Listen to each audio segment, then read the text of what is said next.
mahasiswa sudah apa ya? Kadang-kadang tuh sudah diberikan challenge ya terkait dengan menulis buku gitu. Tapi mungkin mereka masih belum tahu nih kira-kira ada buku apa aja gitu ya.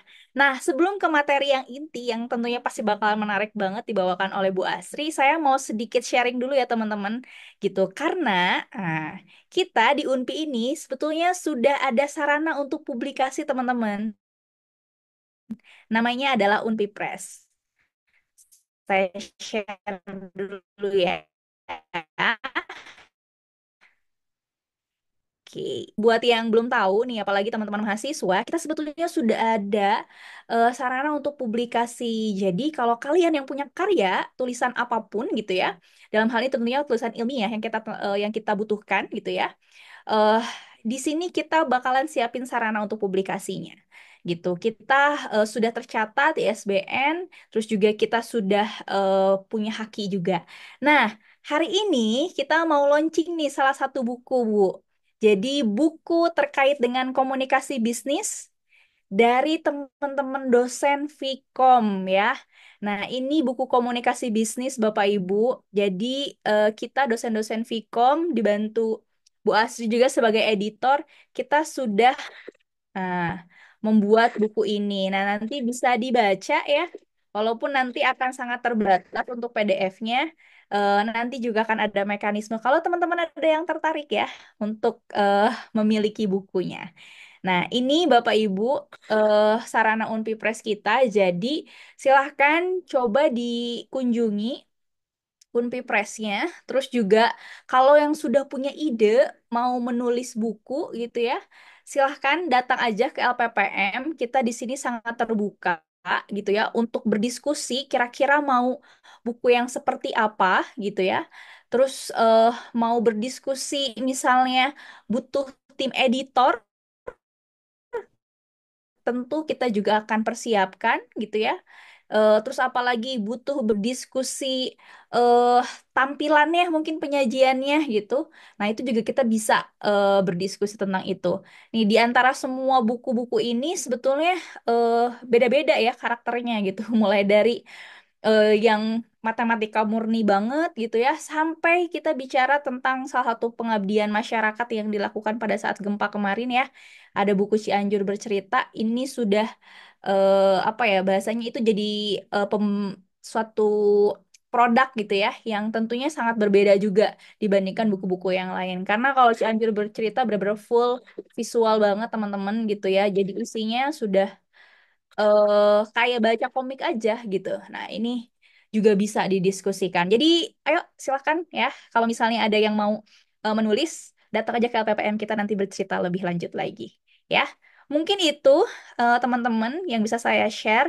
Nah, selebihnya gitu, karena teman-teman udah tahu nih ada wadahnya. Nah, sekarang saya pengen teman-teman juga tahu bahwa eh bagaimana sih cara menulis buku ini serta mengenal lebih banyak lagi variasi-variasi tentang jenis-jenis buku, jenis-jenis buku itu sendiri.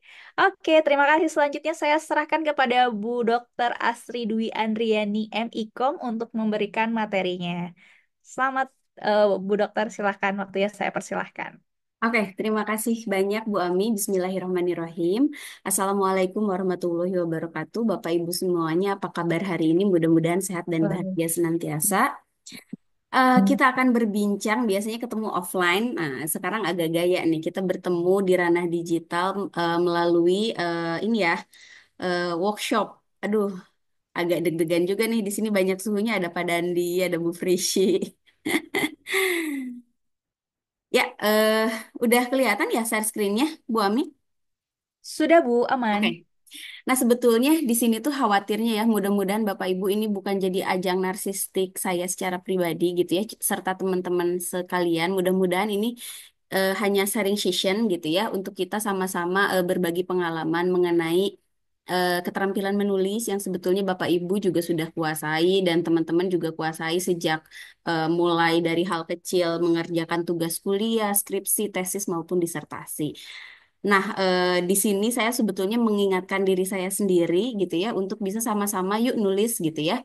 Sharing session mengenai pengenalan dan penulisan karya ilmiah buku. Saya juga ucapkan terima kasih kepada Pak Samsul, Bu Ami yang sudah memfasilitasi adanya kegiatan kali ini dan konsisten gitu ya selama apa ya 2 minggu sekali. Dan saya juga sampaikan apresiasi yang sebesar-besarnya kepada para peserta baik dosen maupun mahasiswa yang sudah menyempatkan waktunya untuk hadir di ruang digital ini. Ya, sebetulnya jauh sebelum nanti kita akan apa? Akan bercerita secara teknis dan detail gitu ya mengenai kepenulisan buku ini. Sebetulnya saya juga ingin bercerita gitu ya. Pada akhirnya kenapa sih saya tuh suka menulis? Kalau ditanya hobi gitu ya, saya hobinya membaca dan menulis gitu ya. Sebetulnya berawal dari jatuh cinta pada pandangan pertama, Ci. Di tahun 2020 2007 belasan tahun yang lalu. Bukan sama cowok, bukan sama pria atau sama siapapun, tapi sama buku. Kayaknya saya berhutang budi sama Habibur Rahman Elzi Rezi. Beliau adalah apa ya, penulis buku ayat-ayat cinta yang pada akhirnya difilmkan sesi satu 2 dan selanjutnya gitu ya. Sebetulnya bukan buku ilmiah, bukan buku non fiksi, tapi justru buku fiksi yang pada akhirnya mengantarkan saya pada kegemaran membaca, kemudian menulis yang pada akhirnya saya tekuni itu profesi wartawan awalnya gitu. Makanya kadang Bu Ami suka nanya, kenapa sih Bu Asi nulisnya cepet banget? Karena gitu ya, sejak semester 5 dulu tahun 2010 udah ditempa selama 2 tahun setengah jadi wartawan sehari bikin 7 berita. Nah, jadi apa keterampilan menulisnya cukup terasah gitu. Ya pada akhirnya banting setir dari wartawan gitu ya setelah lulus S1 di Unpi tahun 2012 kemudian S2 di Unisba selesai 2 tahun kemudian akhirnya menambatkan hati di Universitas Putra Indonesia sejak tahun 2015 dan pada akhirnya meniti karir mulai dari dosen luar biasa jadi dosen tetap jadi kaprodi dekan kemudian sekarang tugas tambahannya sebagai rektor. Nah, walaupun ini juga yang saya ingin titipkan kepada Bapak Ibu yang di sini sudah hadir gitu ya.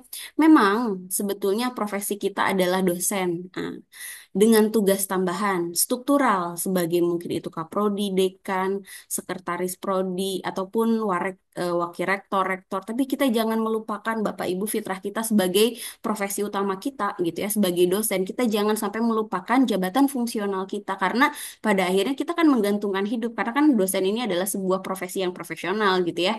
Pada akhirnya kita menggantungkan hidup sampai akhir masa pensiun nanti sebagai dosen. Maka maka dari itu jangan kita apa ya abaikan gitu ya kewajiban dan kesempatan juga peluang kita gitu ya selaku dosen yang memiliki jabatan fungsional. Nanti akan kita bahas mengenai eh apa itu jabatan fungsional. Nah, secara karir struktural juga ditempuh, juga bisa berbarengan dengan karir fungsional gitu ya.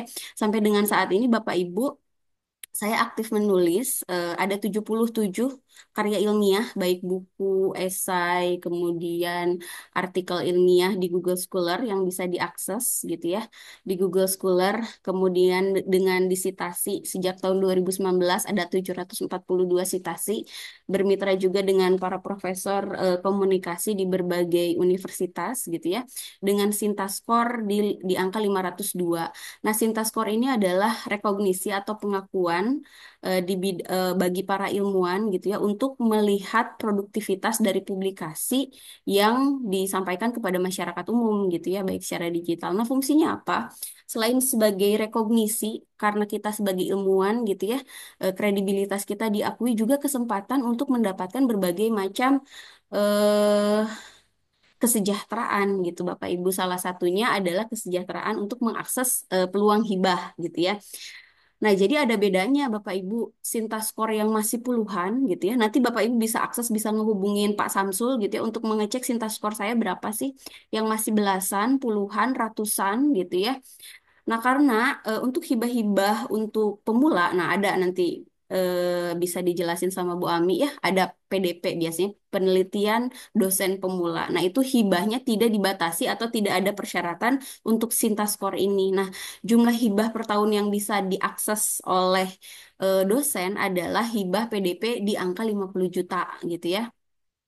Nah, itu kesempatannya per tahunnya 2 kali, baik sebagai anggota 1 kali dan sebagai ketua. Kalau nggak salah nanti bisa diperjelas sama Bu Ami. Nah, yang kedua, nah kenapa angka Sintaskor ini penting? Karena untuk ada hibah-hibah, wah ada yang sampai miliaran, yang udah pecah telur aja, yang tahun ini apa ya digawangi oleh Bu Pupu gitu ya sama Pak Dandi. Sebetulnya juga saya mengajukan tapi tidak lolos.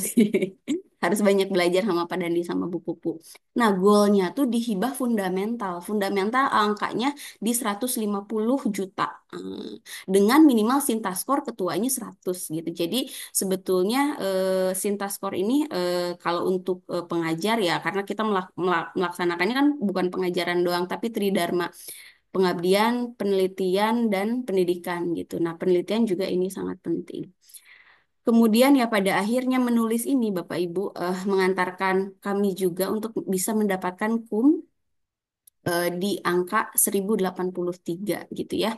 Yang mana sebetulnya KUM ini sudah sesuai gitu ya, sudah cukup untuk mendapatkan jabatan akademik profesor atau guru besar, namun sayang terkendala aturan karena untuk mendapatkan jabatan akademik profesor atau guru besar itu minimal pengabdian 10 tahun diangkat dari dosen tetap, sedangkan saya baru 8 tahun dan tidak boleh loncat jabatan aturan terbaru gitu ya.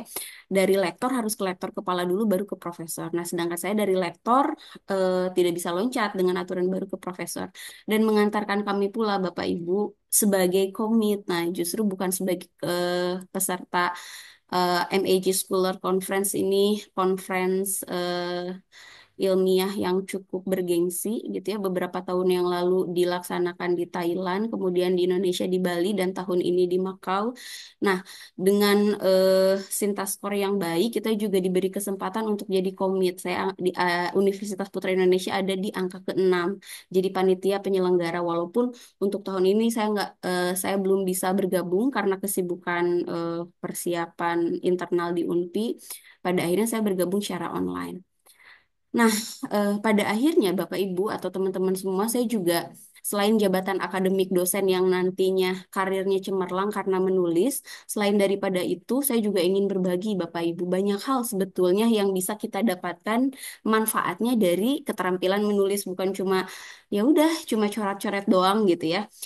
Setidaknya ada 4 hal yang ingin dibagikan. Yang pertama, ternyata ketika kita menulis itu bisa meningkatkan kesehatan mental. Nah, berdasarkan riset di tahun 97, bisa mengurangi stres hingga 40% dan meningkatkan suasana hati hingga 70% kalau dilakukan secara konsisten selama 3 bulan. Jadi kalau Bapak Ibu dan teman-teman semua juga di sini ada mahasiswa ya, kalau lagi moodnya nggak bagus, galau, meracau gitu ya, sedikit-sedikit mental health gitu ya. Nah, nulis aja. Karena menulis ini menjadi terapi yang sangat mudah dan murah gitu, juga menyenangkan untuk apa sih? Untuk stress release gitu ya. Saya juga salah satu penerima bantuan profesional gitu ya dari psikolog gitu ya. Karena waktu itu mentalnya wah kacau banget. Nah, yang salah satunya di apa ya disarankan adalah curhat gitu ya, curhat entah itu secara lisan maupun secara tulisan. Kemudian yang kedua tentu saja meningkatkan fungsi kognitif, kita jadi lebih pintar gitu Bapak Ibu dan teman-teman semuanya gitu ya. Berdasarkan riset di tahun 2019 ternyata menulis itu bisa meningkatkan fungsi kognitif hingga 25%, dibanding dan daya ingat hingga 30% dibanding orang yang nggak nulis sama sekali. Kemudian memberikan kontribusi pada perkembangan iptek gitu ya. Ya pada akhirnya kita memberikan legacy atau warisan gitu ya. Guru saya Pak Ridwan Mubarok pernah di Vkom Unpi, Pak Ridwan Mubarok pernah bilang ikatlah ilmu dengan tulisan gitu. Nah kalau misalkan warisan verbal kadang kan suka lupa gitu ya, tapi kalau warisannya tulisan gitu ya pada akhirnya akan terekam abadi selamanya gitu ya. Cucu kita, cicit kita nanti masih bisa melihat karya kita kalau kita mengabadikannya dalam bentuk tulisan. Kemudian yang terakhir adalah personal growth gitu ya. Menulis ini tuh penting banget karena bisa ningkatin kreativitas sampai dengan 60% gitu ya kalau dilakukan secara rutin dan 2 kali lebih mungkin menghasilkan solusi inovatif dibanding yang tidak, Cina. Jadi katanya gitu ya, orang yang senang nulis tuh lebih solutif, lebih bisa memecahkan masalah dibanding yang tidak gitu, dan lebih reflektif, dia lebih aware sama dirinya sendiri.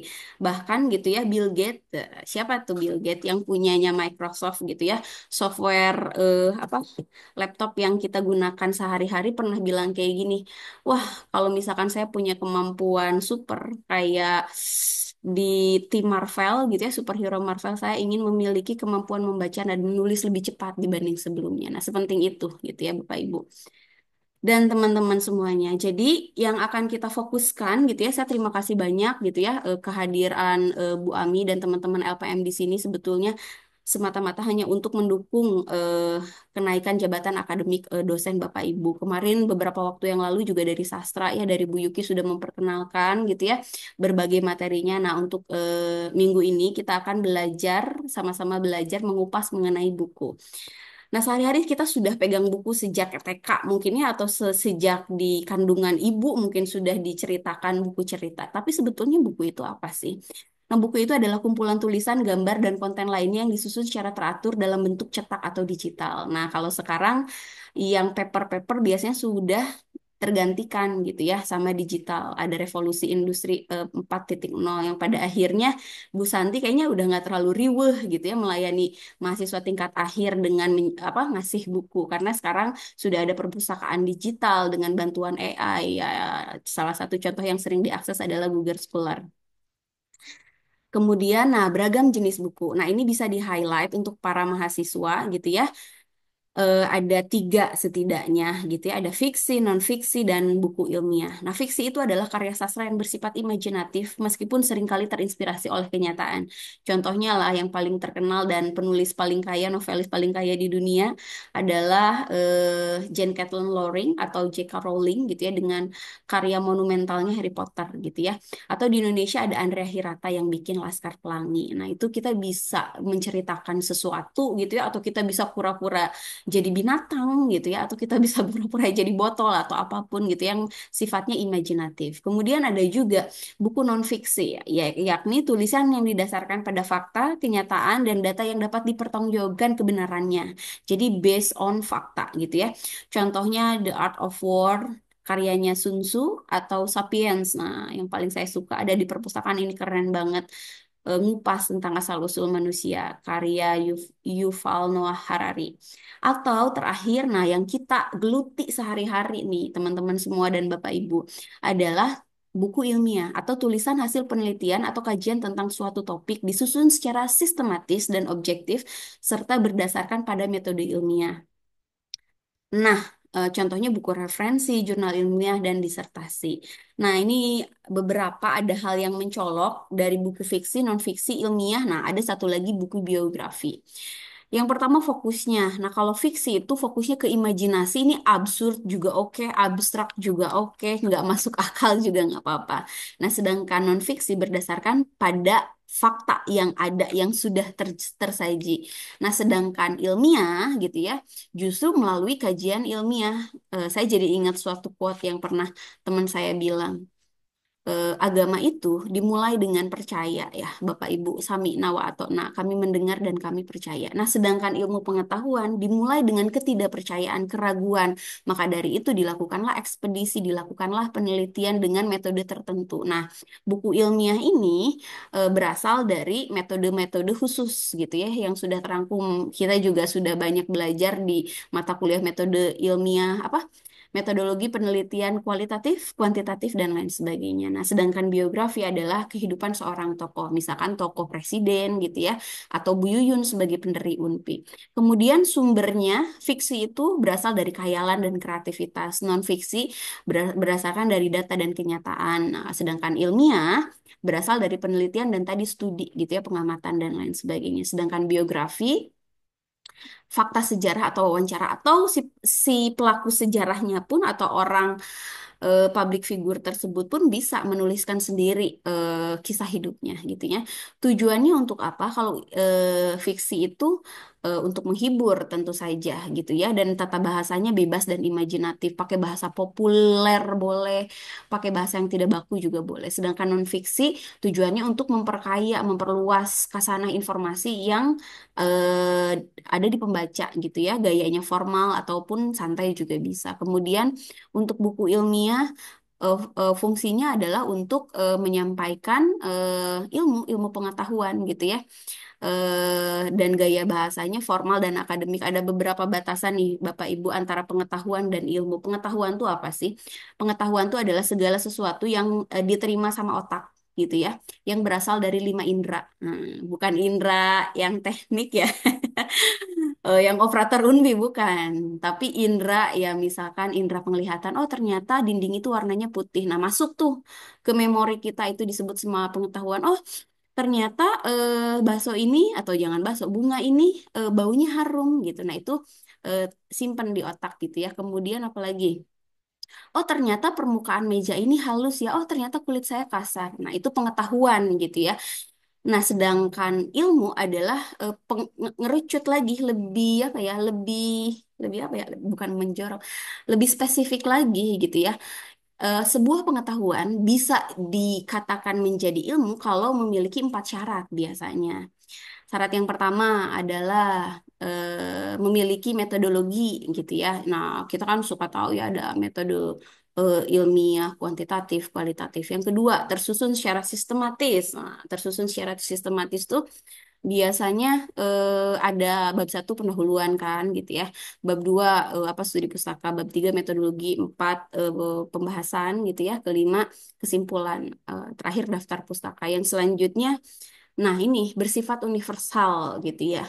Artinya apa? Artinya perjalanan kita nih teman-teman mahasiswa 4 tahun di Unpi untuk apa sih? Nah, untuk mencetak calon-calon ilmuwan baru, untuk mencari kebenaran, kebenaran yang seperti apa? Kebenaran yang utuh, teman-teman.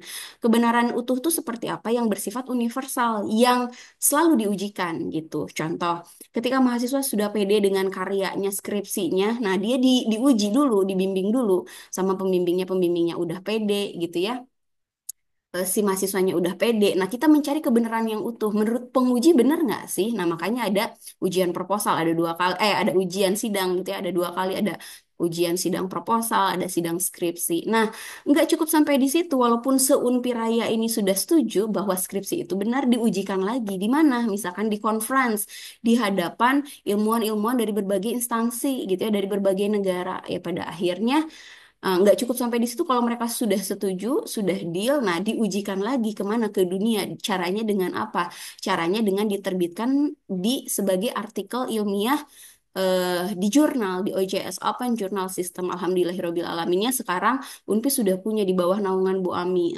Ada cabang ilmu Fikom, ada cabang ilmu teknik, ada cabang ilmu sastra dan ekonomi gitu. Nah itu semata-mata untuk bisa memperlihatkan kepada dunia hasil produk ilmu pengetahuan yang diproduksi Unpi itu kayak gimana sih. Nah kalau mereka ada yang nggak setuju boleh gitu ya.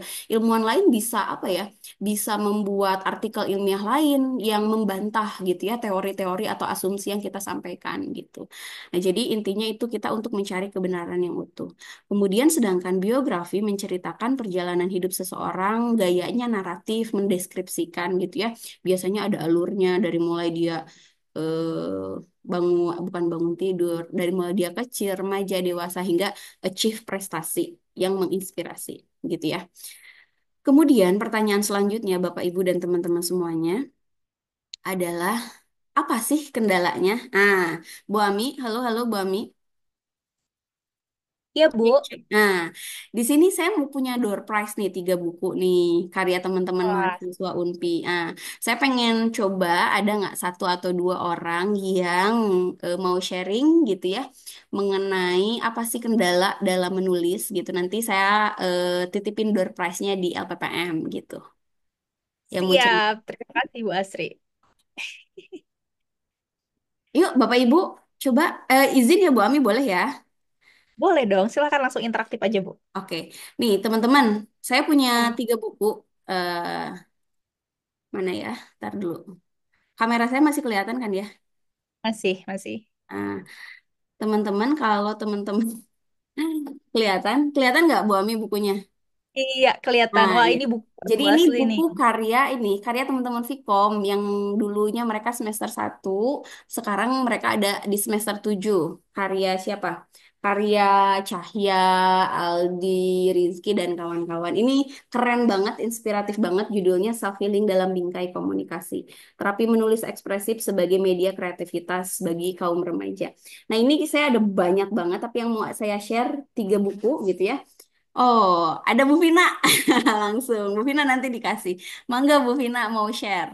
Kita sharing ya. Bu Vin, dipersilahkan. Iya, Bu Astri. Aku izin off kamera ya, soalnya lagi bawa kendaraan. Siap. Waduh, hati-hati di jalan, Bu. Ya. Enggak, aku tuh paling males. Ya Allah, itu gimana cara menghilangkan kemalasan menulis? Ya Oh. Allah. Apalagi Siap. udah seumuran saya. Beki Kan orang amoy nulis teh gitu, makanya Beki. jangan malas-malas, harus semangat. Harus semangat, dangukeun. Siap. Biarpun Aduh, umur sudah bener-bener tidak muda lagi, Wih, harus tetap semangat. pada seumuran dia saya mah. mah orang yang bisa. Oh Saya iya. Masya Allah, ternyata penyakit-penyakit malesnya itu ya Siap. ampun. Siap. Itu Ada, Bu, caranya tenang aja, Bu. motivasi Kak? diri lagi gitu loh. Iya, siap. Teori mah gampang sih, emangnya teori mah gampang cuma ya Allah ini malesnya Gusti kumahanya. Lebih banyak ke distract-nya kebanyakan gitu loh. Siap. Itu aja Bu Asri, makasih ya selalu. Terima kasih banyak. Sarang Beo, Bu Vin, Lopez Sekebon. Nah, ada nih dua. Sekebon. Yang kedua, ada Oh, Arbi bukan, Desti. Nah, hand siapa nih sanitizer. Arbi Desti? Des Desti ya. Ya. Mahasiswa atau dosen? Udah gitu, itu kosong. Bentar, Bu. Arbi, halo. Bukan mahasiswa kayaknya, Bu. Oke, siap. Desti. Perempuan laki-laki? Coba Arbi Desti. Oke, kita oke Sorry, udah. Babu itu pakai akun ini, saya Hasbi. Siapa? Oh, Pak Hasbi. Pak Hasbi, Bu. Oh, Pak Hasbi. Oke, Itu siap, Pak Hasbi, Hasbi. itu Hasbi. Pakai itu, Hasbi. pakai akun Intel. Widih, aku Nintel. Siap, Pak Hasbi. Gimana, Pak Hasbi?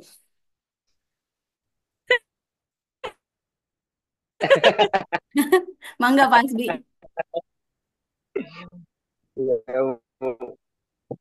Iya, kalau kemarin kan Kiri mau nyobain karya tulis bentuk artikel dulu. Nah, kalau lagi buku memang sedang mencoba ini juga mau bareng sama Bu Dwi, tapi memang mungkin karena kita belum pernah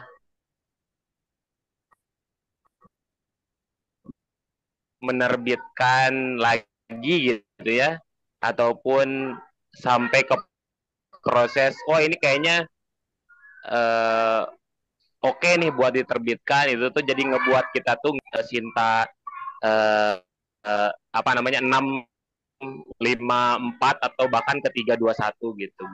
Hmm. Kadang-kadang kalau belum terbit gitu ya, gimana Bu ya kalau misalnya kita apa coba-coba aja gitu ya Bu ya. Ya Hmm. udah kalau udah jadi kirim gitu ya.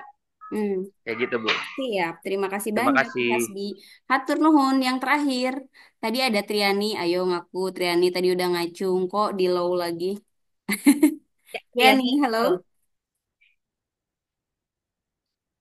Triani mau nanya nggak? Iya, Ibu. Ayo, mau nanya Nah, apa yang? Mungkin gini, Ibu kan kalau menulis itu kan kata Ibu tadi kita tuh harus hobi dulu gitu. Nah, sedangkan kalau misalnya dari mahasiswa sendiri tuh kayak kurang hobi. Nah, bagaimana sih cara kita pengen apa? Pengen menulis gitu. Tapi kita tuh pertama suka takut mencoba, suka males, terus sama keterbatasan waktu juga gitu. Oke, terima kasih Sama banyak. kalau menulis juga itu suka kurangnya apa? Mencari referensinya itu Ibu. Yang Oh, susahnya tuh gitu. siap. Oke, terima kasih banyak Triani.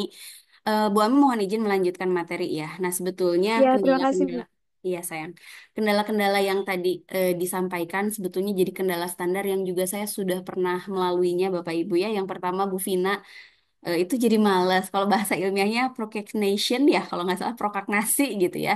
Coba kita lihat di sini ada nggak solusinya. Nah, tantangan dalam menulis buku biasanya kekurangan waktu, kehabisan ide, atau kayak Triani gitu ya, kekurangan motivasi gitu ya. Kan aku nggak suka, bukan passion aku, terus gimana gitu. Nah, ada solusinya, yuk kita sama-sama cari solusi. Setidaknya ini yang sudah kami lakukan, Bapak Ibu dan teman-teman semuanya, untuk bisa konsisten dalam menulis. Nah, sebetulnya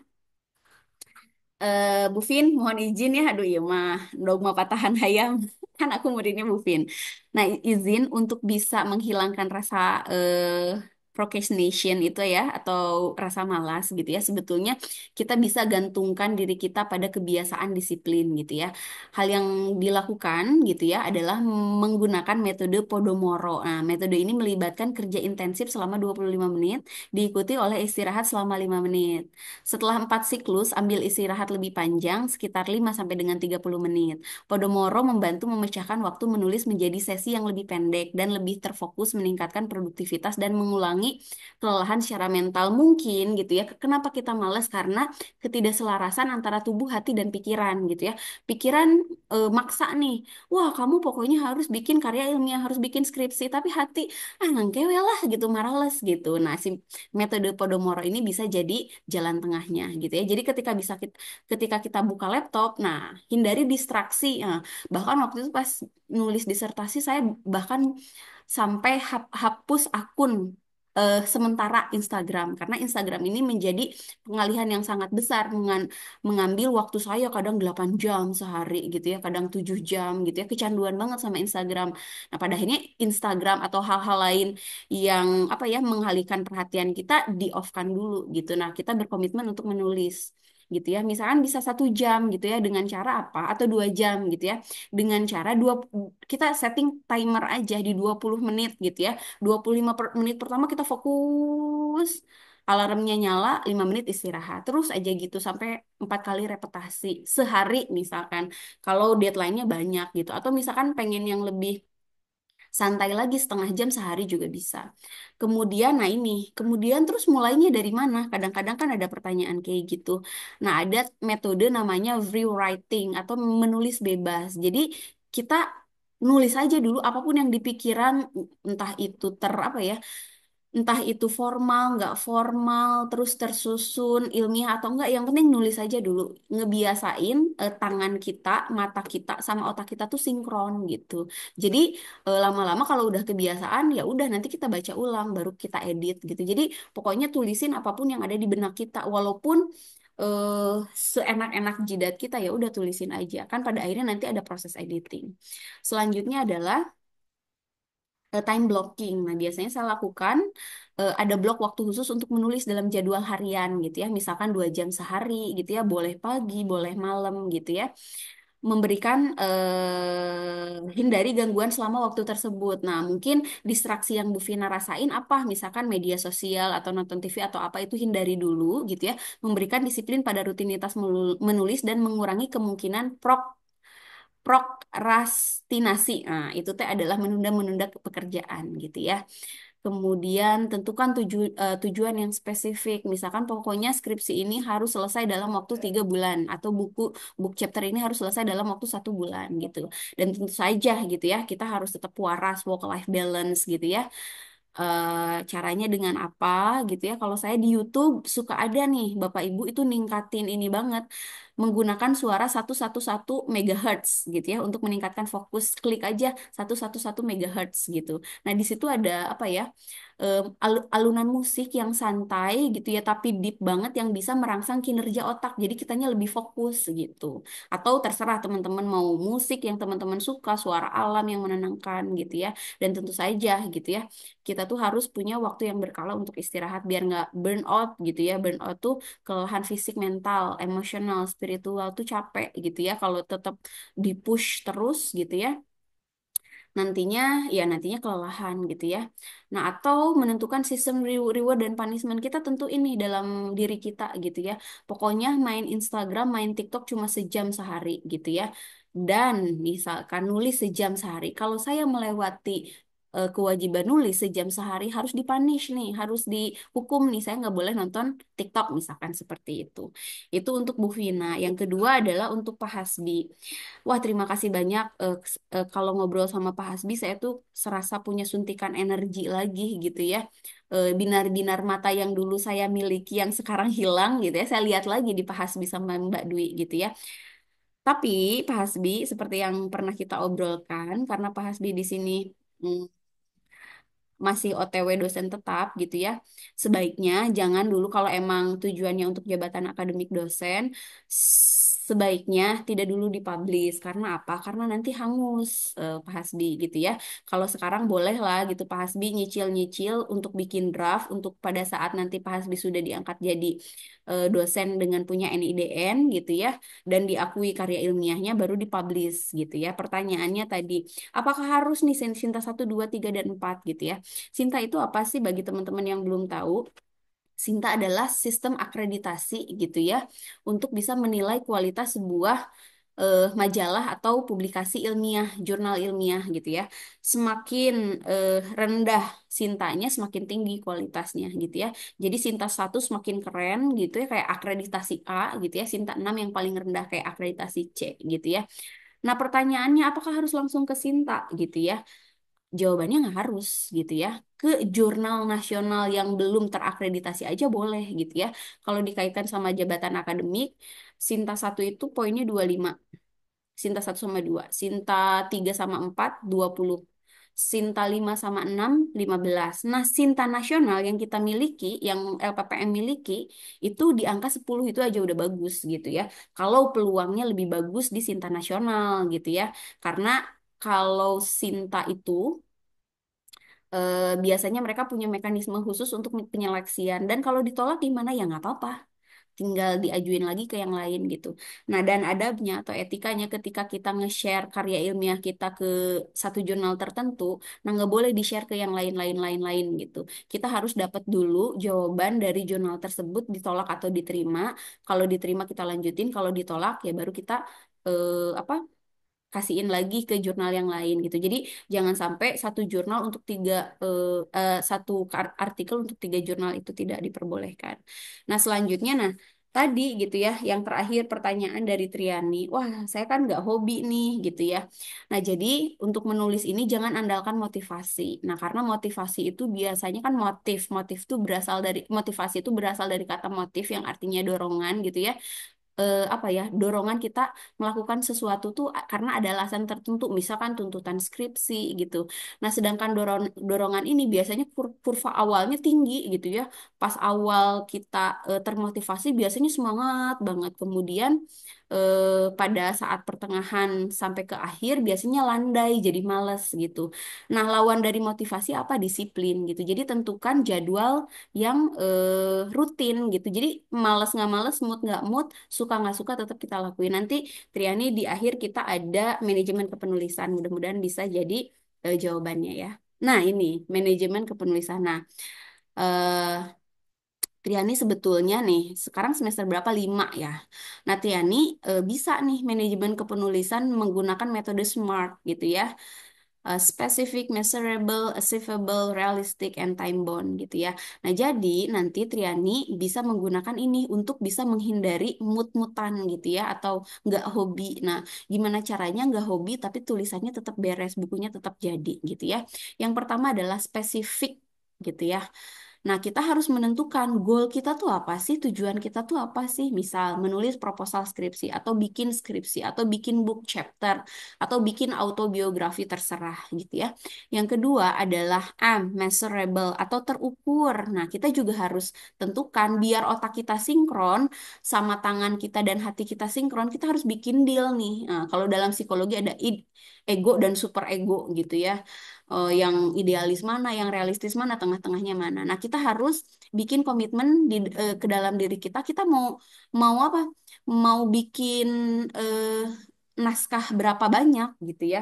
Ukurannya ya terserah gitu ya. Mau 5.000 kata per hari atau 10 lembar per hari gitu ya. Yang selanjutnya adalah achievable atau dapat dicapai. Misalkan 1 jam sehari. Pokoknya kalau belum 1 jam belum boleh berhenti tuh laptop. Pokoknya kalau belum 1 jam belum boleh lihat Instagram tuh. Pokoknya kalau belum 1 jam belum boleh apa ya makan. Nah, ini juga salah satu tips nih teman-teman. Kenapa pada akhirnya pada saat ngerjain disertasi saya puasa medsos gitu ya. Karena untuk biar kita fokus gitu ya.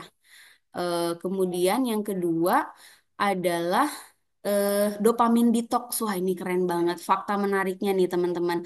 Kalau kita sering banget, kenapa sih pada akhirnya kita tuh kecanduan banget sama media sosial? Karena si media sosial ini tuh bikin otak kita mengeluarkan apa senyawa kimia tertentu namanya dopamin. Dopamin tuh hormon kebahagiaan. Jadi kita suka kan, seneng kan gitu.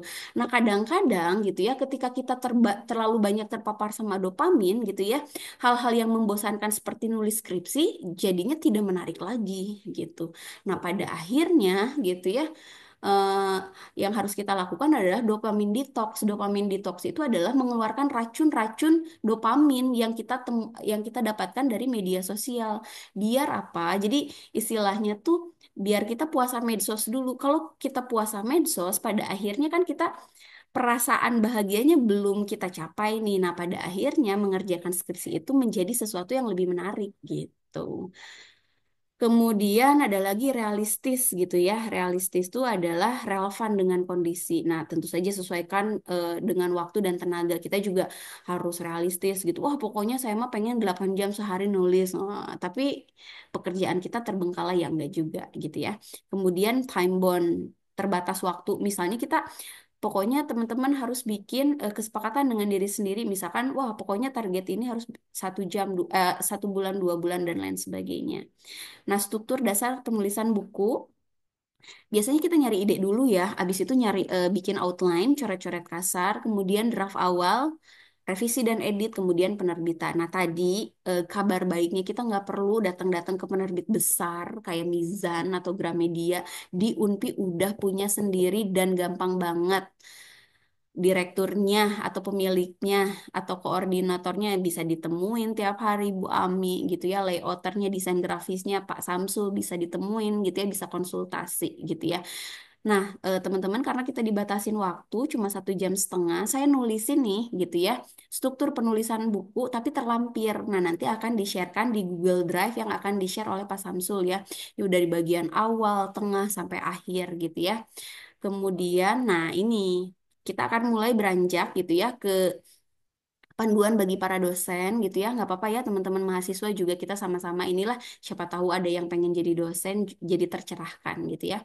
Optimalisasi penulisan buku untuk kenaikan JAD atau jabatan akademik dosen. Jadi for your information, dosen itu memiliki 2 jabatan sebetulnya. Yang pertama adalah jabatan struktural. Jabatan struktural itu adalah tugas tambahan terstruktur gitu ya yang ada kaitannya dengan pengelolaan atau manajemen perguruan tinggi, mulai dari yang teman-teman tahu ada kepala jurusan atau kaprodi gitu ya, ada dekan, ada wakil rektor, ada kepala lembaga sampai dengan rektor, dan itu adalah tugas tambahan yang sifatnya sementara, dihitung per periode.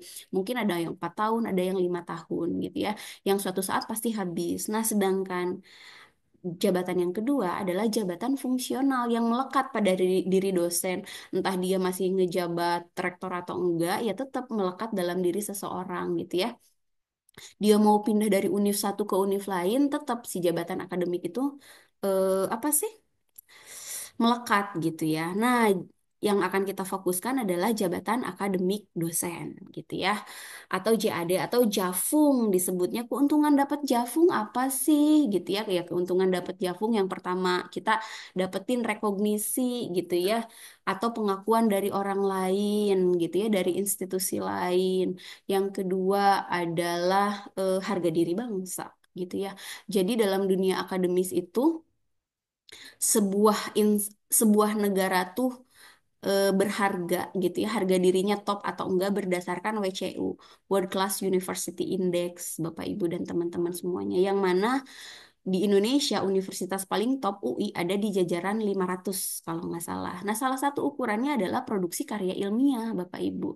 Nah, makanya apa sih pemerintah itu melalui jabatan akademik dosen nge-push nih gitu ya.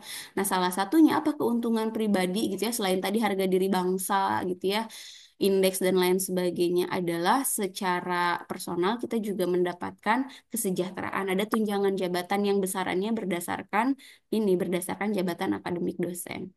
Mungkin pada saat direkrut misalkan Pak Hasbi gitu ya, langsung bisa setelah dapat NIDN langsung bisa mengajukan asisten ahli gitu ya. Jadi untuk standar dosen dengan pengabdian 0 tahun minimal S2 dia bisa mengajukan jabatan akademik dosen asisten ahli gitu ya. Dengan kredit poin di angka 100 sampai dengan 150. Nah, jadi ini udah otomatis sih kalau dia apa sih kalau dia dosen S2 0 tahun udah dapat di angka 100 sampai dengan 150. Nah, jadi si dosen ini ngumpulin kredit poin dari mana? Dari Tridharma Perguruan Tinggi. Nanti ada paririmbonnya Bapak Ibu ya. Kemudian 2 tahun kemudian si dosen ini bisa mengajukan kenaikan jabatan akademik. Nah, biasanya si asisten ahli ini selain dia dapat gaji formal gitu ya dari institusi tempat dia bekerja, dia juga dapat tunjangan dari pemerintah gitu ya. Kalau nggak salah asisten ahli itu di angka 2,5 juta per bulan gitu ya. Kemudian lektor itu dengan kumnya. Jadi 2 tahun setelah dia diangkat jadi asisten ahli, dia harus ngumpulin kredit poin lagi nih, sekitar 50 atau 100 biar kumnya jadi 300. Jadi lektor gitu ya. Nah, lektor itu tunjangan jabatannya ada di angka 3 juta kalau nggak salah. Ini juga berdasarkan pendidikan, berdasarkan masa mengabdi dan lain sebagainya. Dikumnya 200 sampai dengan 300. Kemudian lektor kepala di angka 400 ada tiga tahapan. Ada ini berdasarkan POPAK tahun 2019 ya Bapak Ibu aturan 2019. Ada di angka 400, ada 550, ada 700. Nah, lektor ini yang nomor 2 ini kalau secara internasional disebutnya assistant professor. Kalau lektor kepala disebutnya associate professor. Nah, jadi kalau teman-teman pernah lihat flyer gitu ya, associate professor doktor bla bla bla. Nah, berarti jabatan akademiknya dia lektor kepala gitu ya. Nah, sedangkan si guru besar ini adalah full of professor atau disebutnya profesor. Kumnya ada di angka berapa? Ada di angka 850 sampai dengan 1050 gitu ya. Nah, kalau dia sudah pensiun di usia 65 atau 70 disebutnya emeritus professor gitu ya. Kemudian, eh, nah, kalau posisi saya, Bapak Ibu, nah sebetulnya saya tuh ada di angka 883 ditambah 200 berarti ada di 1083 gitu. Sebetulnya eh, sudah bisa kumnya gitu ya untuk ke profesor, tapi karena ada aturan minimal pengabdian 10 tahun dan gak boleh loncat jabatan, maka dari itu saat ini sedang diajukan ke lektor kepala. Nah, mudah-mudahan Bapak Ibu dengan adanya hari ini juga kami sangat memohon sekali bagi Bapak Ibu berkenan gitu ya untuk bisa meningkatkan dari asisten ahli, mudah-mudahan bisa jadi ke lektor, dari lektor bisa jadi lektor kepala gitu karena kita butuh juga untuk akreditasi perguruan tinggi. Jadi sebuah prodi atau sebuah jurusan nggak akan bisa dapat nilai akreditasi unggul kalau nggak punya lektor kepala minimal 2. Lektor kepala, sorry, minimal 1, doktor minimal 2. Nah, jadi itu juga merupakan apa ya? Merupakan harga diri sebuah institusi gitu. Jabatan akademik bukan buat gaya-gayaan doang, tapi untuk akreditasi. Nah, kemudian eh, gimana caranya untuk bisa nge-achieve eh, di angka tersebut gitu ya, entah itu angka 200, 300, 400 dan 800. Nah, Bapak Ibu perlu diketahui. Nah, jadi mulai dari sekarang nih Bapak Ibu kita tentukan dulu peta potensi kita gitu. Nah, mulai dari sekarang Bapak Ibu jadi kalau ngajar jangan cuma full ngajar Bapak Ibu, karena untuk bisa mendapatkan kenaikan jabatan akademik dosen, pendidikan dan pengajaran itu cuma maksimal tuh 55%, untuk asisten ahli 55%, untuk lektor 45%, untuk lektor kepala 40%, bahkan untuk guru besar lebih rendah lagi karena fokusnya di yang lain. Jadi Bapak Ibu, tugas Bapak Ibu tuh bukan cuma ngajar gitu. Jadi jangan jangan pernah ngajar pulang, jangan lupakan penelitian. Nah, karena penelitian poinnya cukup besar dituntutnya. Semakin besar jabatan akademiknya, semakin tuntutan penelitiannya semakin besar. Kalau Bapak Ibu masih di asisten ahli, Bapak Ibu cukup neliti 25% aja. Kalau di lektor 35%, lektor kepala 40%. Nah, guru besar nanti 45%. Nah, kalau pengabdian masyarakat gitu ya itu 10% rata gitu ya. Kurang dari sama dengan. Dan unsur penunjang. Unsur penunjang tuh apa? Misalkan Bapak Ibu punya jabatan misalkan di pemerintah. Nah itu tapi poinnya kecil gitu. Jadi yang sebetulnya nggak boleh lupa mah cuma 2 penelitian, cuma maksudnya yang jangan sampai Bapak Ibu lupakan adalah penelitian. Nah, karena itu yang sering dilupakan gitu. Nah, ini terlampir, Bapak Ibu nanti bisa download ya. Nanti di Pak Samsul bisa diakses pedoman penilaian terlampir PO PAKJAD 2019, terlampir pedoman operasional penilaian angka kredit jabatan akademik dosen tahun 2019. Nah, di sini ada paririmbon Bapak Ibu yang bisa Bapak Ibu akses secara mandiri gitu ya. Oh, ternyata buku ajar. Oh, buku ajar kalau kita bikin buku ajar gitu ya, kepatutannya satu buku per tahun. Kumnya berapa ya? Kumnya 20 gitu ya. Kalau modul kepatutannya atau boleh diproduksinya satu produk per semester, berarti setahun boleh dua dong. Emang kumnya berapa? 5 gitu. Jadi kalau Bapak Ibu pengen naik jabatan akademik dosen dari asisten ahli 100 atau 150 ke lektor 300, nah tinggal kumpulin aja. Ah, saya mah pengen bukunya yang banyak, ya udah boleh karena poinnya banyak. Nah, terlampir Bapak Ibu nanti bisa akses sendiri, nanti di-share sama Pak Samsul ya di Google Drive. Nah, kita akan beranjak ke buku ilmiah. Nah, buku ilmiah ini saya tuh langganan ini. Kenapa poinnya banyak, Bapak Ibu? Nanti kita share ya. Karena saya langganan bikin buku referensi, buku monograf sama buku ajar. Ini keren banget buku referensi. Bikinnya gampang gitu. Maksudnya kendalinya ada di kita, nerbitinnya gampang gitu ya, dan harganya murah. Nah, kalau kita ke LPPM aja, kita udah bisa diurusin Bapak Ibu gitu ya, ke Unpipres udah bisa diurusin penerbitannya, udah bisa diurusin layoutnya, desain grafisnya, bahkan diurusin HKI-nya, hak kekayaan intelektual yang didaftarkan langsung ke Kemenkumham, dan itu murah banget, nggak sampai 2 juta gitu ya. Tapi kumnya 40, Bapak Ibu. Nah, ini tuh kum 40 ini tuh sama dengan kalau kita terbitin di jurnal terindeks Scopus Q1 atau Q2 yang harganya wah ribuan dolar. Mungkin ada yang 1.000 dolar, ada yang 2.000 dolar, ya sekitar 30 jutaan gitu. Nah, sedangkan bikin buku referensi gampang banget. Nah, jadi buku referensi itu apa sih? Adalah buku yang digunakan sebagai acuan utama dalam pembelajaran atau penelitian di bidang tertentu, memuat referensi terbaru dan relevan, kepatutannya satu per tahun. Jadi walaupun kita senang banget bikin buku referensi, nggak boleh tuh bikin buku referensi dalam 1 tahun 5, karena 4 sisanya bakalan dihitung hangus atau beban lebih. Jadi kepatutannya cuma satu per tahun. Contohnya apa? Buku referensi adalah contohnya buku yang ada kaitannya dengan bidang ilmu yang kita kaji. Nah, ini juga yang jadi Bapak Ibu mudah-mudahan bisa jadi belajar dari kesalahan saya ya. Pas awal-awal belajar nulis buku saya gabres apa aja. Pengantar ilmu hukum, pendidikan agama Islam, pengantar teknologi informasi yang nggak ada kaitannya sama bidang ilmu saya. Bidang ilmu saya ilmu komunikasi, ya pada akhirnya hangus gitu. Jadi mulai dari sekarang petakan karir akademik Bapak Ibu gitu ya yang linear gitu ya. Jadi linearitas itu dihitungnya dari mana? Dari kepakaran yang kita ambil. Kepakaran yang kita ambil itu adalah prodi atau jurusan yang kita ambil di pendidikan terakhir, entah itu ijazah S2 atau S3 gitu ya. Harus diselaraskan dengan mata kuliah yang kita ajar gitu ya. Harus diselaraskan dengan home base atau prodi yang kita diami, dan harus diselaraskan dengan penelitian yang kita ambil nanti gitu ya, publikasi yang kita terbitan dan pengabdian yang kita akan jalani gitu. Jadi itu harus linear semuanya. Kalau kita tahu kalau di Vkom aja ya, pokoknya jadi seorang dosen tuh harus punya personal branding sendiri gitu. Karena kebetulan saya ada di Vkom. Nah, coba komunikasi keluarga siapa pakarnya ya Bu Pupu, nggak ada lagi. Kalau komunikasi antar budaya misalkan ya Bu Ami misal atau Bu Yesi. Kalau komunikasi bisnis ya semuanya udah tahu Bu Vina gitu misal gitu ya. Nah, begitupun dengan membimbing Bapak Ibu. Nah, jadi kalau membimbing ini juga ada Kaprodi ya, pengen nyampein untuk pembimbingan dan pengujian itu jangan mau diintervensi sama pejabat struktural. Ah, saya mah nitip si iya udah gelis. Ah, saya mah nitip si iya udah dulur, nggak bisa. Harus disesuaikan dengan kepakaran ilmunya biar apa? Biar selaras dengan kenaikan jabatan akademik dosen gitu ya. Jadi harus sama gitu.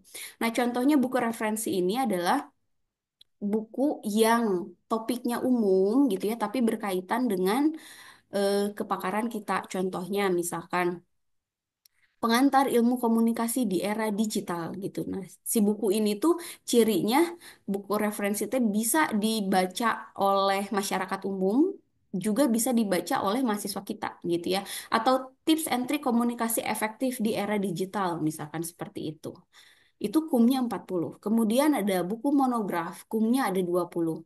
Buku yang mengupas tuntas satu bidang kajian tertentu secara mendalam, mengandung kontribusi terhadap perkembangan ilmu kepengetahuan. Kepatutannya 1 per tahun sama gitu ya.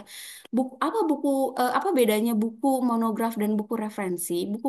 Buku referensi itu topiknya lebih luas gitu ya, tapi berkaitan dengan bidang ilmu si penulis gitu ya. Cirinya bisa dibaca oleh masyarakat umum dan bisa juga dibaca oleh masyarakat ilmiah, siapa dosen atau mahasiswa.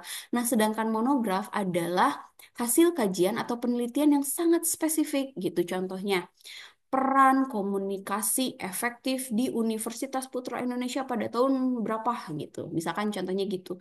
Nah, si buku monograf ini bisa Bapak Ibu dari artikel ilmiah yang kita punya bisa kita ubah lagi gitu ya. Yang sudah diterbitkan juga boleh kita bisa rombak lagi, bisa ubah lagi jadi buku monograf gitu. Jadi sangat spesifik. Misalkan judul skripsi aja itu juga maksudnya contohnya itu judul penelitian. Jadi lebih spesifik, ada subjudulnya juga boleh. Misalkan apa ya, peran komunikasi bla bla bla bla bla di mana gitu, itu bisa gitu.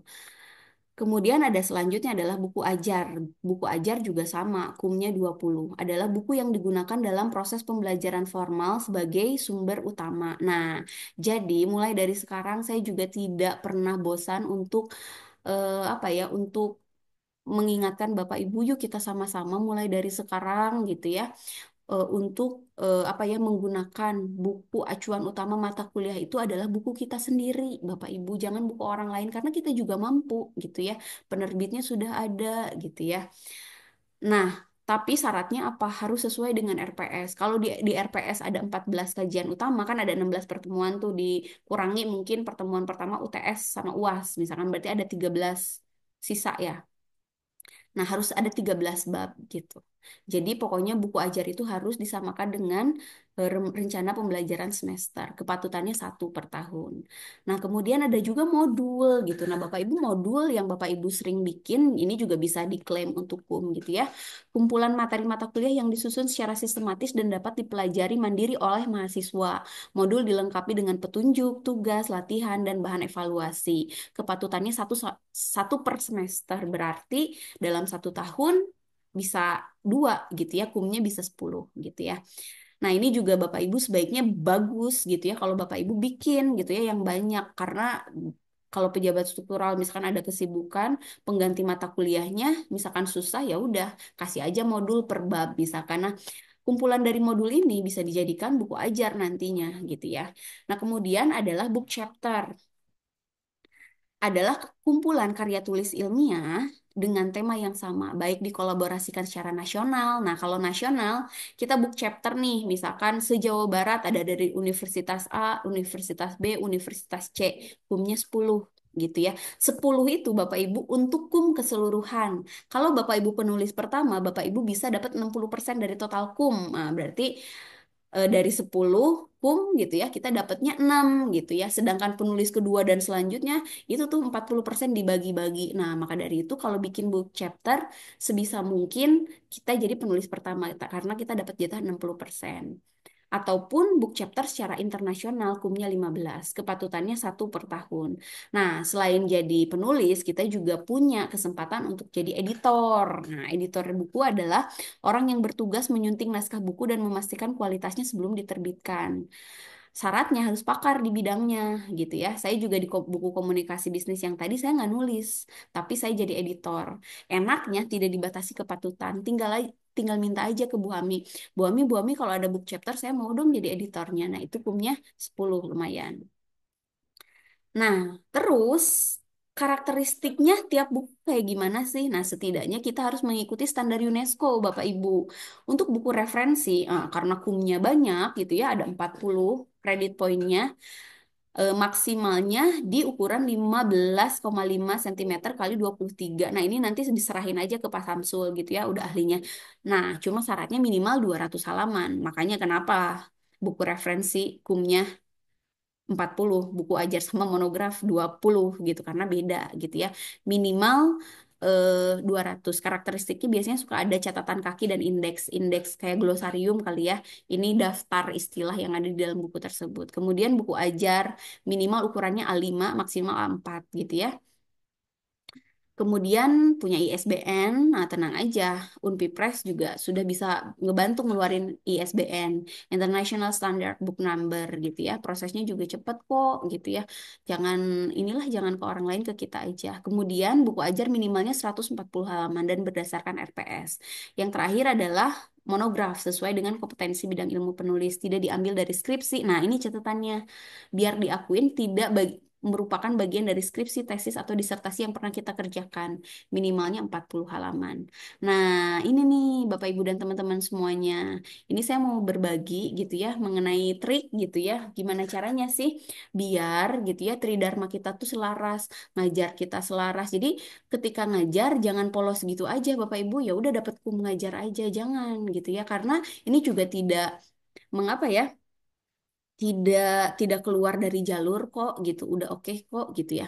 Jadi pas waktu itu beberapa tahun yang lalu saya mengampu mata kuliah pengantar ilmu komunikasi. Nah, pengantar ilmu komunikasi, dan saya tuh punya kepakarannya pas S3 dulu adalah komunikasi terapeutik dengan kekhususan self healing. Nah, maka dari itu saya bikin buku sama teman-teman semester 1 yang sekarang jadi semester 7, bikin buku self healing dalam bingkai komunikasi, terapi menulis ekspresif sebagai media kreativitas bagi kaum remaja. Nah, di slide yang kedua ini adalah daftar namanya, kan banyak banget, nggak apa-apa, yang penting kita penulis pertama gitu ya. Nah, si anak-anak juga senang karena mereka memiliki karya ilmiah sendiri. Nah, ini contohnya yang Tami, Nur Tami Azizah. Dan si anak juga nggak keberatan sama sekali karena tugas UASnya itu bikin esai 5 sampai dengan 8 halaman aja mengenai waktu itu, karena menurut ekspresif kan temanya, dia nyeritain aja tentang dirinya, tentang apapun, dan sebelumnya ada pelatihan dulu hingga pada akhirnya terbitlah. Dan ini juga jadi ini Bapak Ibu, jadi rekognisi yang bagus, pengakuan yang bagus untuk akreditasi program studi gitu. Jadi poin bagus untuk akreditasi fakultas dan universitas karena ada kolaborasi kerja antara dosen dan mahasiswa. Nah, jangan lupa Bapak Ibu, kalau kita sudah menerbitkan sebuah buku, jangan lupa bisa kita urusin sendiri gitu ya. Bisa juga kita minta tolong LPPM untuk menghakikan gitu ya, mendaftarkan karya kita di Kemenkumham, Kementerian Hukum dan HAM gitu ya. Harganya cuma 450.000, dibayarnya di pos, tapi kita dapat KUM 20. Artinya cuma buku ini loh milik kita satu-satunya, kalau ada yang plagiarism bisa kita tuntut misalkan kayak gitu. Nah, kemudian kolaborasi apa lagi yang bisa kita lakukan dengan mahasiswa? Nah, kolaborasi penelitian gitu ya.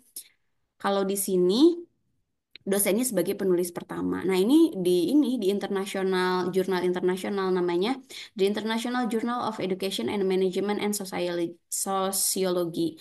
Nah, penulis pertamanya saya karena saya pembimbing utamanya, penulis keduanya Bu Vina karena pembimbing keduanya Bu Vina gitu ya. Kemudian penulis ketiganya si mahasiswa tersebut namanya si Siva Siti Fauziah, atau Encun, yang terkenal Encun yang dulu di Humas. Nah, ini juga teman-teman, Bapak Ibu semua, topiknya tuh ini banget, sederhana banget dari aktivitas yang kita lakukan sehari-hari. Jadi waktu itu Encun itu posisinya ada di Humas Unpi, kemudian dia ngegaid acara Influencer Academy, ngegaid apa, workshop public speaking gitu, yang pada akhirnya terinspirasi dari situ. Ya udah, jangan jauh-jauh gitu ya, jadinya karya ilmiah ini judulnya The Role of Influencer Academy Content Creator Class in Improving High School Student Public Speaking Ability. Jadi gimana caranya nih si si kegiatan Influencer Academy ini tuh meningkatkan kemampuan public speaking anak-anak SMA yang ada di Cianjur, dan ini menarik gitu ya bagi jurnal internasional ini gitu. Dan si mahasiswanya juga nggak keberatan, dia seneng bahkan gitu ya, asal kita izin dulu. Kalau di ini kan, kalau di fakultas kan ada ya, mahasiswa tuh tanda tangan gitu ya bahwa mereka bersedia gitu ya karya ilmiahnya boleh dipublikasikan sama fakultas atau kepentingan akademis yang tidak sifatnya materialistis dan lain sebagainya gitu. Kemudian, nah, eh, dosen sebagai penulis pertama tentu saja, karena kan kalau si mahasiswa kan nggak ada, maksudnya beliau mahasiswa tuh belum butuh untuk kenaikan apapun, kredit poin dan lain sebagainya, bisa ditempatkan di yang ketiga. Kemudian, nah atau ini pernah juga kita kolaborasi sama Universitas Jayabaya gitu. Mindfulness untuk mengatasi kecemasan ibu-ibu penyintas bencana gempa di Kabupaten Cianjur gitu. Jadi Bapak Ibu, kalau kita melakukan pengabdian kayak kemarin KKN jangan polos gitu aja. Kita harus dokumentasikan dalam bentuk artikel ilmiah biar bisa diklaim sebagai kredit poin. Karena kalau kita terbit di Sinta 1 sampai 2, kumnya di angka 25, 3 sampai 4 ada di angka 20 kum, 5 sampai 6 di 15, atau yang belum terakreditasi sama sekalipun jurnal nasional ada di angka 10. Nah, atau ini kebetulan saya tuh, nah kalau ini saya kolaborasi sama Mutia Lestari Nur. Beliau tuh adalah mahasiswa Vkom, beliau penulis pertamanya, saya penulis keduanya karena beliau lebih banyak mencurahkan ide dan gagasan. Saya cuma ngarahin doang, jadi saya posisinya di penulis kedua. Atau ini juga sama Bu Vina juga kegiatan PKM-nya yang didanai oleh Kementerian Pendidikan. Beliau sebagai penulis pertama, saya penulis kedua, Pak Tanto ketiga. Nah, sisanya mahasiswa juga bisa. Ini kegiatan PKM di apa ya? Diterbitkan di UNTAS Jurnal LPPM Sinta 4 kalau nggak salah. Nah, jadi yang terakhir adalah potensi kolaborasi dengan mahasiswa. Bapak Ibu boleh kok, boleh banget gitu ya, memberikan UAS atau ujian akhir semester tuh nggak cuma pilihan ganda atau esai aja, Bapak Ibu, tapi boleh project membuat esai yang pada akhirnya kita sepakatin sama-sama, luarannya menjadi buku yang diterbitkan di Unpi Press gitu ya. Atau boleh juga UAS berupa project observasi gitu ya. Teman-teman datang dong ke lapangan gitu ya, yang pada akhirnya hasil observasi dari mahasiswa itu eh, mereka kan ke lapangan. Nah, pada akhirnya kita kukuhkan gitu ya dengan nanti kita analisis data dan lain sebagainya. Luarannya jadi artikel ilmiah gitu. Jadi kan kerja bareng, nama mahasiswanya juga dicantumkan. Kemudian nah, pada akhirnya kita udah banyak tuh kan artikel-artikel ilmiah yang kita miliki. Nah, artikel-artikel ilmiah yang temanya satu topik, nah, kita jadi produksi lagi jadi book chapter gitu Bapak Ibu. Jadi kan beberapa beberapa apa ya? Beberapa satu dayung dua tiga pulau terlampaui gitu ya. Nah, kalaupun udah kita punya book chapter, kita potong-potong lagi, breakdown lagi jadi artikel ilmiah dan itu boleh gitu dengan kita modifikasi dan lain sebagainya. Nah, karena Bapak Ibu kita juga memberikan kesempatan buat mahasiswa untuk bisa mengoptimalisasikan fungsi kognisinya. Karena berdasarkan riset, kalau mahasiswa cuma mendengarkan dosen doang dari awal sampai akhir, cuma 50% doang yang terserap di memori mereka. Sedangkan mendengar dan melihat 80%. Tapi kalau mereka pergi ke lapangan melakukan observasi, melihat, mendengar, dan melakukan, experience-nya terekam di memori mereka 90%. Jadi itu juga apa ya? Apalagi dengan Permen nomor 53 tahun 2023, skripsi itu bukan satu-satunya opsi untuk mengukur kompetensi mahasiswa. Boleh yang lain, boleh bikin project, boleh ngabdi kemanusiaan gitu ya, boleh bikin apa sih? Bikin bisnis gitu ya. Pada akhirnya untuk mengukur kompetensi seseorang tuh banyak hal gitu. Begitupun dengan pada saat kita menyelenggarakan mata kuliah gitu, nggak hanya melulu yang konvensional bikin esai atau menjawab pertanyaan, bikin project itu lebih bagus karena mahasiswa itu punya experience yang lebih gitu. Mereka seneng kok datang ke lapangan gitu ya. Nah, tapi ingat gitu ya, jangan cuma ngasih tugas doang gitu ya. Mahasiswa juga wajib dikasih penjelasan lebih dahulu mengenai teknik penulisan gitu ya. Jadi jangan ujuk-ujuk anak semester 1 belum tahu apa-apa tanpa dijelasin cara menulisnya kayak gimana, tiba-tiba ya udah bikin jurnal, kan anak-anak juga bingung. Nah, jangan sampai kayak gitu. Pokoknya jangan sampai di mahasiswa tuh ada selentingan-selentingan yang protes gitu karena mereka bingung gitu. Maka dari itu kita jelasin dulu teknis penulisannya, alurnya gimana dan arahnya yang jelas. Nah, bagi Bapak Ibu, nah saya juga mau share Bapak Ibu nanti ada di Pak Samsul gitu ya, yang saya sudah lakukan ke mahasiswa gitu ya. Nah, kebetulan mata kuliah yang saya ampu hari ini adalah namanya Communication Trend and Issues gitu ya. Nah, luarannya adalah bikin book chapter. Tapi sebelum jauh bikin book chapter, saya ngelatih dulu anak-anak gaya penulisan APA atau American Psychological Association gitu ya. Karena kan di universitas kita pakainya apa style juga. Jadi mulai dari awal sampai akhir gitu ya, kita mengkaji benar-benar bagaimana cara mensitasi yang baik, bagaimana cara bikin latar belakang yang baik, bagaimana cara menentukan masalah gitu. Biasanya pakai metode desain, terus dasolen atau dari umum ke khusus, khusus ke umum. Nah, kita belajar dulu soal teknik penulisan, jadi mahasiswanya nggak bingung gitu ya. Nanti Bapak Ibu, untuk ini sebetulnya ada di buku panduan gitu ya, di buku panduan skripsi, tapi nanti bagi Bapak Ibu yang tertarik atau teman-teman yang tertarik untuk penulisan skripsi bisa ngedownload materinya di Google Drive. Kemudian terlampir juga format book chapter. Nah, jadi ini juga yang saya sharingkan ke teman-teman mahasiswa yang saat ini semester 7. Format penulisan artikel book chapter communication trends and issue. Jadi saya bikin template-nya gitu ya. Judul artikel harus ditulis berapa kata gitu ya. Kemudian format penulisannya gitu ya, harus apa? Harus ngulas apa aja, kemudian kata-katanya harus berapa gitu dan lain sebagainya. Nah, sekian Bapak Ibu yang bisa saya sharingkan. Mohon maaf kalau terkesannya NPD, Narcissistic Personalistic Disorder. Mudah-mudahan enggak ya Bu Ami ya. Ini sebetulnya sharing season semata-mata hanya ingin berbagi kepada Bapak Ibu biar Bapak Ibu bisa melesat dan melejit gitu ya. Sehingga pengabdian misalkan 10 tahun di Universitas Putra Indonesia juga berbarengan lurus dengan peningkatan jabatan akademik dosen. Salah satunya bisa kita akses atau kita optimalisasikan melalui penulisan artikel ilmiah dan buku. Intinya, yuk sama-sama Bapak Ibu kita jadi lektor kepala bareng-bareng gitu, jadi guru besar bareng-bareng semata-mata untuk kemajuan diri kita sendiri dan kemajuan Universitas Putra Indonesia. Sekian, saya tutup. Wabillahi taufiq wal hidayah. Wassalamualaikum warahmatullahi wabarakatuh. Saya kembalikan ke Bu Aminah. Oke, baik. Terima kasih banyak Bu Asri. Wah, ini kalau ketemu saya udah pengen tepuk tangan dulu ya buat semuanya ya. Terima kasih banyak Bu Asri. Jadi sebetulnya apa yang kita sebut dengan menulis itu ada di sekitar kita sehari-hari ya Bu ya. Ya. Gak usah kayak jauh-jauh gitu ya, Hmm, mikirin menulis sesuatu yang mungkin tidak kita lakukan sehari-hari. itu bisa Padahal diklaim. sebetulnya ya, yang Hmm. kita lakukan aja itu bisa diklaim gitu. Dan bahkan dalam hal ini menulis bukan cuman tuntutan untuk dosen aja ya. Mahasiswa Hmm. juga sebetulnya sama loh.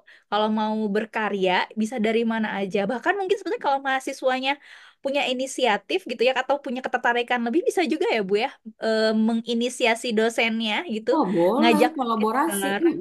Boleh banget. Nah, gitu. Jadi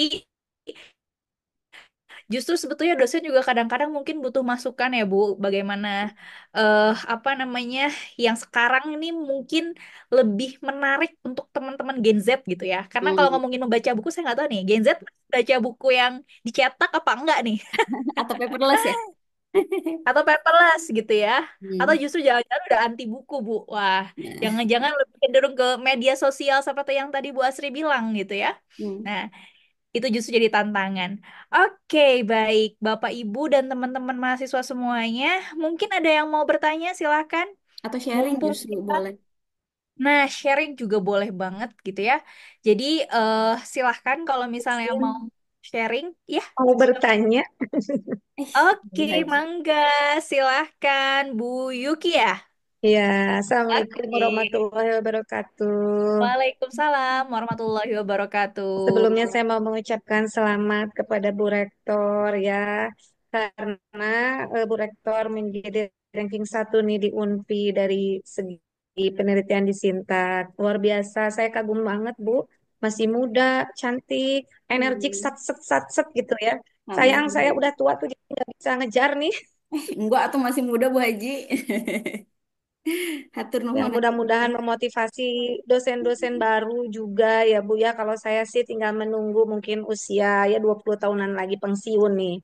Tapi saya masih punya semangat Bu Rektor, izin mudah-mudahan kalau saya sih punya cita-cita di UNPI bisa menelurkan sebuah kegiatan proceeding internasional maupun nasional gitu bersama-sama. Jadi ada target kita UNPI capaian 2025 launching nih satu jurnal gitu yang bisa diikuti oleh seluruh peserta, yaitu dosen UNPI, juga mahasiswa UNPI, dan juga tidak hanya lokal. Kita bisa Hmm. ikut mengajak rekan kita, kolega kita dari kampus-kampus lain tentunya, sehingga mengangkat akreditasi Universitas Putra Indonesia sendiri. Nah, ini mungkin perlu dischedule-kan untuk jajaran UNPI, khususnya kepada Bu Aminah ya yang meliderkannya, supaya bisa segera Yap. terwujud. Mudah-mudahan UNPI bisa di 2025 ini keluarlah launching satu proceeding nasional maupun internasional. Mungkin publikasinya bisa disinta ya Bu ya. Seperti itu. Itu saja, mungkin saya tidak ada pertanyaan lebih. Pertanyaannya kapan launchingnya gitu aja. Terima kasih. Allahumma fikir aku mitarik. Wassalamualaikum warahmatullahi Waalaikumsalam wabarakatuh. warahmatullahi wabarakatuh. Baik, terima kasih banyak Bu Yuki. Nah, apa namanya? Ini ide yang sangat menarik ya. Sebetulnya pengen banget gitu. Bahkan tahun lalu sempat mau kita inisiasi ya Bu. Cuman Hmm. memang waktu kita agak terbatas. Mungkin gitu ya. Justru kita sebetulnya membuka peluang kolaborasi gitu. Kalau Bu Yuki mau, kita bisa sebetulnya gitu. Oke, Mau menanggapi Bu Ami proceeding sedikit? internasional kemarin juga. Boleh, boleh silakan tentu Oh Bu iya, Asri. siap. Aduh, Bu Haji Yuki, aduh, saya juga salah satu fans nih karena kalau di grup komunikasi, walaupun kita jarang ketemu, tapi di grup forum komunikasi UNPI juga Bu Haji Yuki termasuk salah satu yang aktif ya. Eh, Calon kandidat doktor juga dari universitas terkemuka, karya ilmiahnya juga banyak gitu ya. Saya juga menghaturkan apresiasi yang setinggi-tingginya bagi Bu Yuki yang selalu bawa nama UNPI gitu ya dalam berbagai aktivitas yang ada. Hatur nuhun Bu Yuki, calon guru besar di Fakultas Sastra juga mudah-mudahan gitu ya. Nah, untuk proceeding ini betul gitu. Amin ya Allah ya Rabbal Alamin. Amin. Nah, saya sangat setuju Bu Yuki. Bahkan iya betul, tahun lalu gitu ya, saya pernah sama Bu Ami juga pernah sempat ngobrol pengen bikin international conference. Bahkan kementerian itu ngasih hibah ya Bu Ami ya, kalau nggak salah di angka Ya, 25 betul. sampai dengan 50 juta. Cuma waktu itu karena waktunya mepet gitu ya, dan mitra kita juga masih masih belum terkumpul karena untuk menyelenggarakan konferensi internasional ini setidaknya kita punya 5 apa ya presenter gitu ya atau penulis dari 4 negara. Nah, mudah-mudahan dan ini hibahnya biasanya tiap tahun. Nah, mudah-mudahan dengan keberadaan Bu Yuki ini bisa jadi pemantik atau bisa jadi inisiator yuk sama-sama nanti kita ngobrol gitu ya sama LPPM gitu ya untuk bisa bikin setidaknya proposal lah sehingga ketika nanti kesempatan hibahnya ada gitu ya, kita udah ready gitu. Kalaupun misalkan nggak ikut hibah, kita menyelenggarakan sendiri dengan kemitraan-kemitraan. Misalkan, oh ternyata Bu Yuki itu punya 3 negara nih mitra, ya udah go ahead aja gitu. Ya mudah-mudahan nanti juga kita pada akhirnya bisa punya proceeding internasional. Siap. Nanti Ada ditanya satu sama Bu mitra Ami. ada satu mitra Bu Rektor Oh dari ada di mana tuh? Afrika, Profesor itu lumayan Hmm. suka chatting sama saya lah. Mungkin bisa diajak kolaborasi nanti. Siap. Ah, mantap Ya. banget kalau kayak gitu. Karena selama ini mitra-mitra yang dikumpulkan sama Bu Aminah masih di Asia ya, Bu Ami ya. Kemarin masih Iya. di Malaysia gitu. Kalau ada di Afrika, nah berarti kan lintas benua lebih bagus lagi gitu. Nah, bisa ya Bu Haji nanti kalau Bu Haji punya waktu luang, kita bisa berembuk duduk bersama gitu ya sama LPPM Siap, siap. ngobrolin soal ini. Terima kasih banyak, Bu Ya, Yuki. mudah-mudahan berkenan juga profnya. Oh iya, siap. Siap. Misalkan jadi Nanti kita keynote bisa speaker mulai gitu ya rujukan. mereka ya dia ya. Ya, keynote speaker biasanya gitu. Ya. Suka diundang kok di UNJ juga Oh orang iya. Afrika, tapi bule dia nggak negro gitu. Oh gitu. Oh, Siap. lebih enak berarti berkomunikasi bahasa Inggrisnya. Iya, siap. Hatur Siap. nuhun. Nuhun pisan, Bu Yuki. Oke. Ada lagi mungkin Bapak Ibu, silahkan. Ayo, mumpung ada Bu Asrinya yang suka galau-galau menulis. Atau mungkin dari mahasiswa. Ayo. Oke, Bapak Ibu di dalam chat sudah ada eh, link ya hadir hari ini. Silahkan diisi untuk teman-teman mahasiswa juga karena nanti itu akan langsung ya ngelink ke sertifikat gitu ya. Jadi silahkan diisi daftar hadirnya untuk teman-teman. Selanjutnya juga untuk materi hari ini sudah di-share juga oleh Pak Samsul nih. Ada lengkap banget nih materi yang di-share sama Bu Asri ya. Selain bahan presentasinya barusan juga ada berbagai macam pedoman-pedoman ya. Jadi yang tadi dijelaskan sama Bu Asri, Bapak Ibu, teman-teman bisa gali lebih dalam lagi, pahami lebih dalam lagi, dan coba buat implementasikan ya. Biar nanti kita sama-sama nih punya banyak keluaran, punya banyak karya gitu. Karya ini kan tentunya bukan cuman untuk institusi sebetulnya, tapi juga untuk rekognisi teman-teman semuanya. Gitu. Oke, ayo ada lagi. Mungkin satu penanya lagi aja. Ada? Bu Ami, punten nanti Bu Yuki dapat buku Boleh. juga ya. Oh iya, Bu Yuki dapat buku nih bersama tiga rekan-rekan yang lainnya. Tadi ada Bu Vina, terus juga ada Pak Hasbi, dan juga Terima ada kasih Bu Rektor. Jazakallah khairan kasiroh. Sami salam baktos Bu Haji. ya. Nanti diambil di LPPM ya. Siap. Oke, siap. Oke, eh mana ya tadi? Izin Coba. bertanya. Nah, boleh. Silahkan. Nah, eta mah hamba Allah. Iya, soleh pisan si Gana hamba Allah. Iya, hamba Allah na 5 deh. Ya, izin bertanya untuk Oke, Fatan ini Fatan, Bu. Oh, Fikom. Hasan. Hmm, eh, Silahkan, Fatan. terkadang dalam menulis itu selalu kehilangan kehilangan arah karena tadi tadi sempat disinggung bahwa belum bisa menentukan linear dari apa yang kita kerjakan. Nah, untuk Hmm, mengatasi itu harus bagaimana? Terima kasih Yunda, terima kasih Bu Ami. Siap. Oke, terima kasih banyak, Fatan. Nah, gimana tuh, Bu? Kehilangan arah katanya, Bu. Siap. Apalagi Fatan tipenya, Bu, soalnya dia pemikir, Bu. Dia banyak banget ide. Wih. Wah, berarti melankolis ya, pemikir, melankolis pragmatis, Fatan. Iya, sebetulnya Fatan juga berarti nyimak dari awal sampai akhir ya. Maksudnya linearitas tuh tadi sebetulnya ditujukan kepada dosen gitu ya. Tapi kalau dikaitkan dengan Fatan yang sekarang semester 5 ya, Fatan ya. Semester Hmm. 5 linearitas ini tuh harus searah tuh artinya apa? Artinya topik yang mungkin nanti Fatan akan bangun dalam tulisan Fatan, misalkan contohnya di skripsi harus sesuai dengan bidang ilmu yang Fatan pelajari. Jadi jangan sampai Fatan jurusannya Vkom ngerjain skripsi orang teknik gitu ya atau orang akuntansi. Nah, kan itu nggak linear gitu ya. Itu yang pertama. Terus yang kedua, kalau kita lagi galau meracau gitu ya, stuck ide gitu ya atau apa ya, ngeblok banget nih. Yang harus kita lakukan apa? Free writing aja, nulis bebas aja, walaupun di dalam otak kita ada du ya udah tulisin aja du la la la sampai pada akhirnya otak kita sama tangan kita sama hati kita tuh sinkron. Pada akhirnya kita bisa ngeluarin apapun yang ada di otak kita. Ya tenang aja, nggak salah karena kan nanti masih ada proses editing atau revisi. Yang terakhir adalah disiplin. Jadi jangan cuma dalam menulis itu jangan cuma ngandelin motivasi atau mood yang kita tahu gitu ya, semangat atau mood naik turun.